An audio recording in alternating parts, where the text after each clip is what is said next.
They don't really know what that means. At the end of the day, it's time that we only have right now. If you've been working in Canada, you're lucky if you'll get $1,500. When your parents bought their house, they didn't buy their house for what you bought your house for. Those are the excuses that I think come up more often. Your mind has an auto defense mechanism. Whatever is happening to you is going to directly affect your retirement plan. And it got me thinking, like, no, you are your retirement plan. If you don't have the knowledge to do something now, you're not passing anything on for generational wealth. Get down.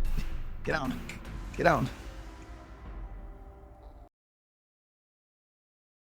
Hey, welcome to our Keeping It Real podcast, where we talk about real financial problems, come up with real financial solutions, and we talk with real people. My name's Irene Meyer. And my name is Philip Villanueva. I mean, I just got a compliment the other day from a viewer who I met. He told me he really liked our YouTube and gave good kudos to it, saying there's a lot of really good information in here. And I was like, wow, okay. He's graduating from studying insurance at college. Wow, Across that's our country. fantastic. Yeah. So I was like, oh, that's really good. So now he's with a different agency. So that's even better because he's complimenting me and he's with a different agency. Really, that gives me hope that other advisors are watching, and hopefully they're taking some of our strategies and maybe the way we do things to their own business and helping way more people. So no, that's a really big compliment. We were talking a little bit about retirement, and I asked you a question. How do people respond when you ask them, what do you do? What do you see you doing in retirement? And share with our audience what your answer was. Yeah. A lot of times, and I'm sure a lot of you are thinking the same thing right now,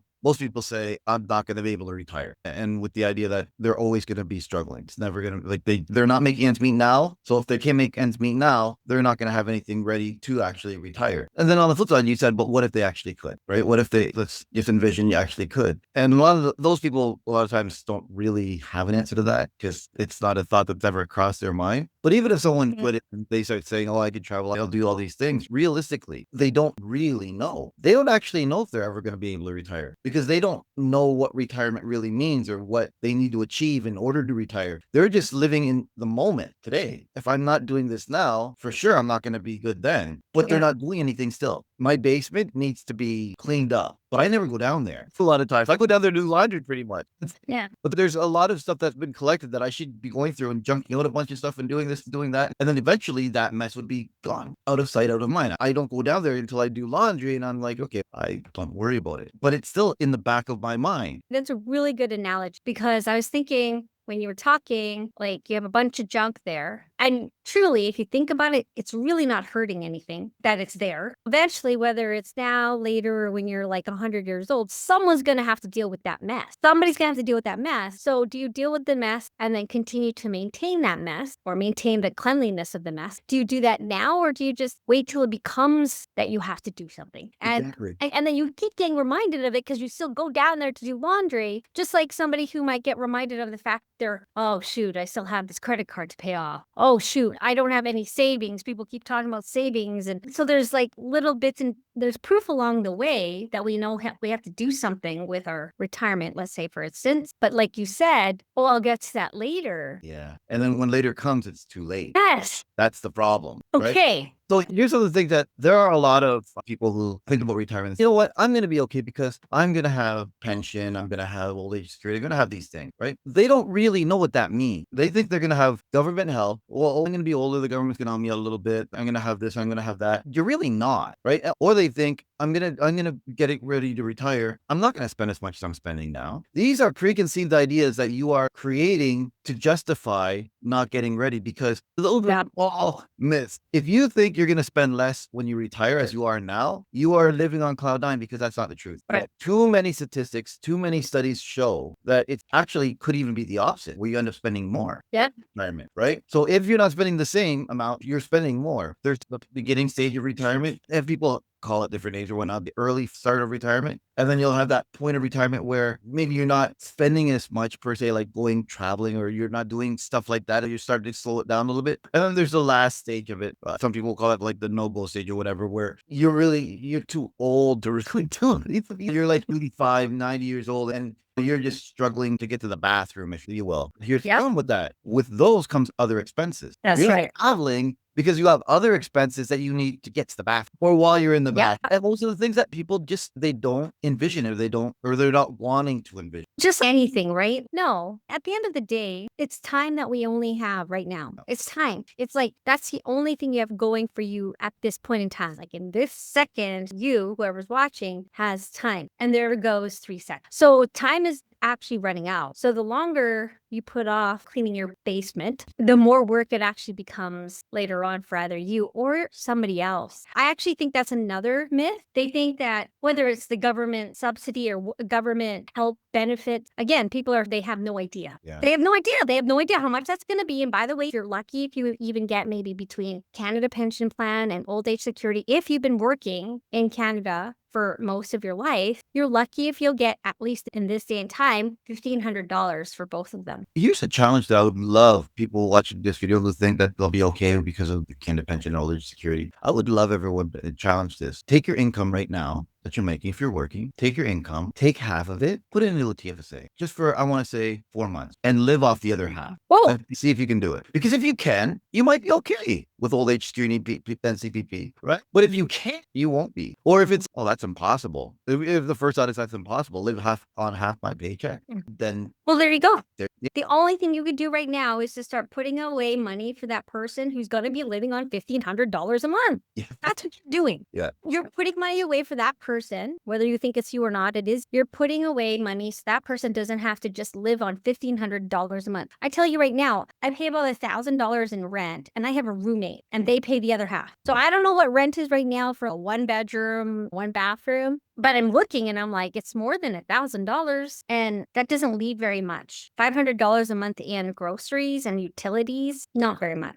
I think people are thinking that the housing market went really high during the early 2000s or 2020, the beginning of this century. The housing market went up quite a bit, and people are thinking it's going to drop back down again. It's going to become reasonable again. I want people to think that when your parents bought their house, they didn't buy their house for what you bought your house for. It was a whole lot less. I remember when houses were 80,000. You could get a decent house for 80,000. Yeah. That's not the case anymore. That's impossible. I don't even know if you get a parking spot for 80,000 anymore. Yeah. So it's really, don't make those assumptions that things are going to go down. They might stay, but they're never going to go down. Yeah. So don't get that preconceived idea that things are going to become more affordable in the future either. That's really dangerous. You know what? When you were saying 3 seconds already gone by, that's a very strong statement because that applies to literally everything you do. There's a very famous speaker. Her name's Mel Robbins, and she talked about the 5-second rule, right? Your mind has an auto defense mechanism that if you don't act on something that you want to do within 5 seconds, your mind will automatically give you excuses not to act on it later. It's an auto defense system that's been conditioned into us. Okay. And think about everything that you've thought about doing. If you didn't actually get up and do it when you thought about it, did you actually do it? Think about that. Yeah. You might have come back to thinking about it later and then acted on it, but it's because you acted on it while you were having the thought. And that's usually the case on literally everything. So that what you said, you're missing the opportunity. Yeah, you are missing the opportunity. How many opportunities do you want to miss realistically that's going to benefit you? If you had the chance to go and take every single opportunity that you think about, it doesn't matter if it was a dating opportunity, all of it. I missed that chance. That really pretty girl acknowledged me, and I didn't do anything about it. You think about that 10 years later, I had this perfect opportunity. If you could go back and get all those opportunities and take them when they happen and not overlook them or miss them or anything, would you? Yeah. When it comes to retirement planning, when it comes to getting ready for your future, it's not something that you can wait on because there is going to be a point, and it's an unfortunate point, where it does actually become too late or extremely difficult. Yeah. I think a lot of people also get overwhelmed with the idea, just even the word retirement planning. And think back to this, Phil. When you thought of retirement plan before you got into this industry, did you think about everything insurance, everything debt management? Or did you just think, I have to save money? Because I think a lot of people think, I have to save money. I'd rather pay off my debt, or I don't have money to save, or I can worry about retirement later. I have lots of time. I have to worry about these expenses. Because those are the excuses that I think come up more often, is they don't think of retirement planning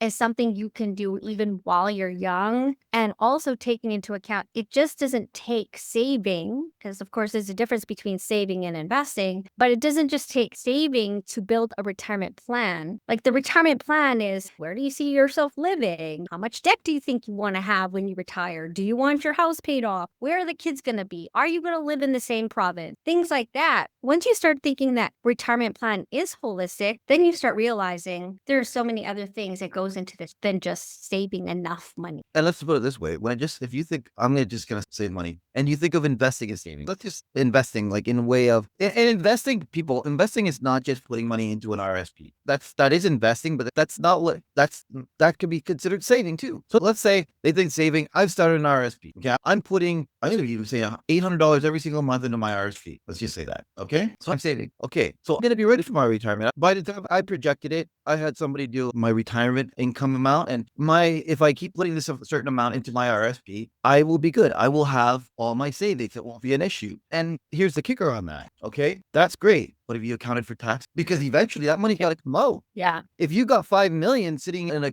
RSP, if you got 3 million, 2 million, and now that's going to be incomeable, like taxable income, have you accounted for that? He matches you. Get down, get down, get down. So when people think about I'm saving, but without an actual plan, they're not accounting for the fact that, and two, okay, you might have saved up a couple million, maybe you got a couple million sitting in an RFP, whatever. But then now you become ill and you have to stay in long-term care. And because of your income level, you're at a place where you have to go private. And because of whatever you need, you might not have access to government funded medical care. It might have to become your income, geared towards your income and whatnot. They might take 90% of your income just for your medical care. And we don't know if that's going to happen to you either. Fair enough. In a proper plan, you have to have certain things accountable for the unexpected. As things start to develop in your life, you're working with your advisor to make any modifications and adjustments. It's like having, blueprints to a house. When you develop a house, right? Now the house has been built, it's all there. When you first move into a brand new house, is it picture perfect right away? Or do things start to creep? You find little things that need to be adjusted along the way. Yes. And then as it ages, same thing. You have to put new shingles on. You got to do this. You got to do that. You got to put new windows, whatever. Things have to be adjusted as the house gets older. Just like, so we start off with the, and then you start to develop as you age your house. Your house is an investment. That's why people buy a house. It's an investment for their retirement. So whatever is happening to you is going to directly affect your retirement plan. And those are things that an advisor can help you with in modifying that original blueprint that was set back when you were potentially when you were younger, if you started when you were young. You said something very interesting. You said plan. We were talking about plan. Plan is basically something we put in place to create certainty. Yes, it may not end up being exactly how you saw it, but it's to help us human beings create certainty in some aspects, because that's really what we crave. We crave certainty in aspects of our life, and then we're talking about finances for now. So to chance it means you're creating uncertainty. So you said something very interesting just a second ago, and it got me thinking no, you are your retirement plan. You are, I am today. Me, Irene, in 2025, I am my retirement plan. No one else is. Not even your advisor. They're not your retirement plan. You are the retirement plan. So how you think right now, how you react right now to money, and what you think about the future, you're creating your retirement plan. So if you're uncertain about money now, you're creating an uncertain retirement plan, uncertain retirement. No one's coming to save you. And guess what? I think for all those people who have children, who think that their children are going to help them, they're learning from you. They're learning all the things about money from you. They're watching you. They see you with money. They see how you react with money, or the lack thereof of money. If you have no money now, they're going to have no money too. That's a really strong point. If you have to rely on somebody else when it comes to your retirement, you're doing something terribly wrong, because nobody else could be a part of your retirement plan. Everyone's there's a lot of movements and all that kind of stuff about independence, gender independence, and all of these things, right? Gender rights, all of these kind of things. How come when it comes to you being alone or in regards to your retirement, why can't that be independent as well? Because that's actually where it needs to be. It needs to be, right? Because if there's something else there, if there is an extra there down the road, call that a bonus. That's great. Yeah. It's like when you're working and your company gives you a bonus. You weren't expecting it. It's a gift. It's great. It's awesome. I'm doing okay, but perfect. Bring it on. Think of it that way. So when your kids, if the kids are actually going to help you out or do anything down the road, right? Then give it as a bonus, not as don't expect it or count on it, because they're going to have their own families, their own lives, their own issues, right? Yes. And if you didn't condition it, like exactly what you said, your kids are going to be like you. So if you are not conditioning yourself right now, they have no role model in their preparation of things either. We talked about generational wealth, and it comes from the education. That's generational wealth. It's passed on education and knowledge, not actual Right. money, right? No. So if you don't have the knowledge to do something now, you're not passing anything on for generational wealth, right? No. So those are the things that you need to understand when it comes to that, and Yeah. everything else out. I mean, I think this is a great time to wrap up. All right. Have a good day.